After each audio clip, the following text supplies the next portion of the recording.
you so much for taking time out to speak with us today. Happy to do that.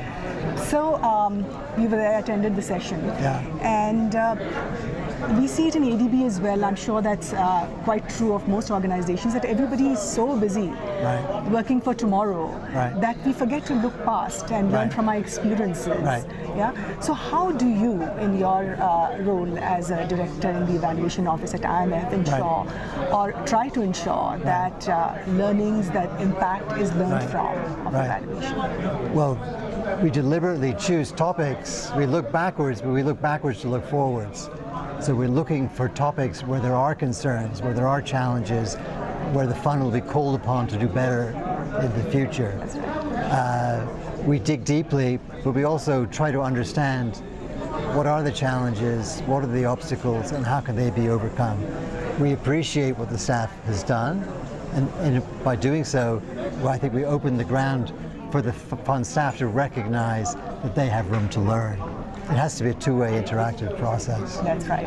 Somebody very interestingly put in, one of the evaluators who's here, that it's also important for us to understand why people are not learning.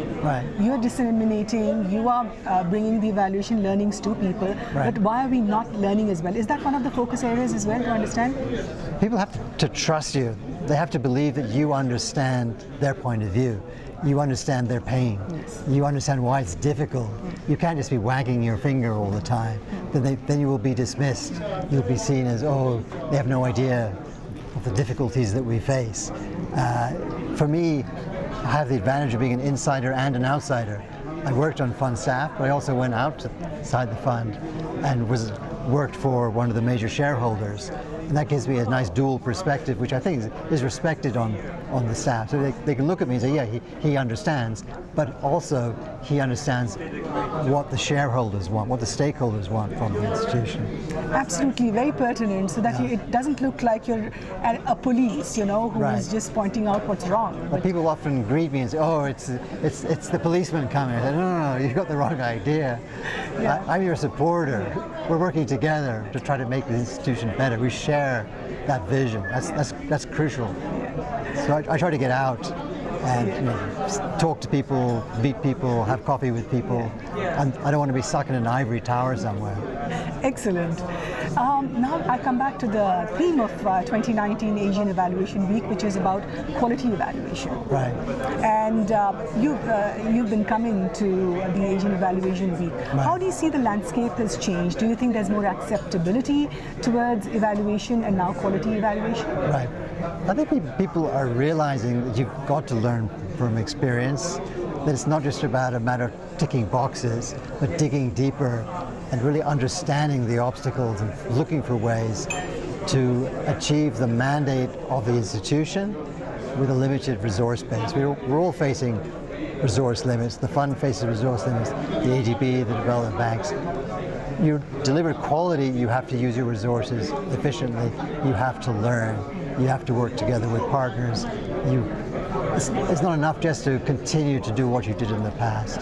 That's true for the institution, it's true for evaluation as well. That's right. That brings me on to my next point about collaboration.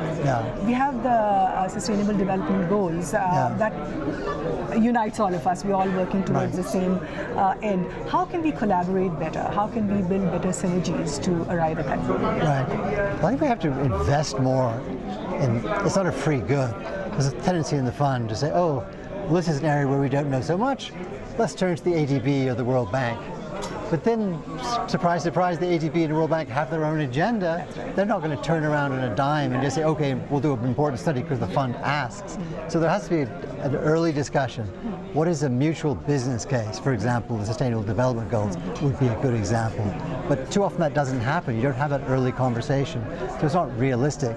You see your partner as a free good rather than as a mutual support who can really help. But you have to work towards achieving it. You have to have a framework that makes both sides want to work together and have a stake in the success of the partnership.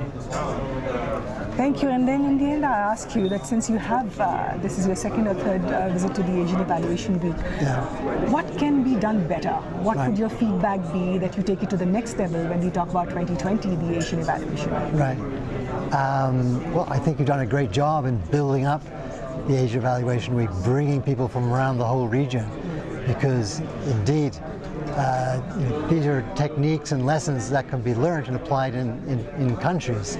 So it's not just the IFIs, the development banks that need to learn, it's the host governments, it's the governments in the region that I think can learn for themselves how to do evaluation, not just piggybacking on what the evaluation officers do, but think how to do it better themselves as well. And this is a real opportunity for them to learn how to do that. Fantastic. Thank you so much for taking time out. My pleasure. Thank you.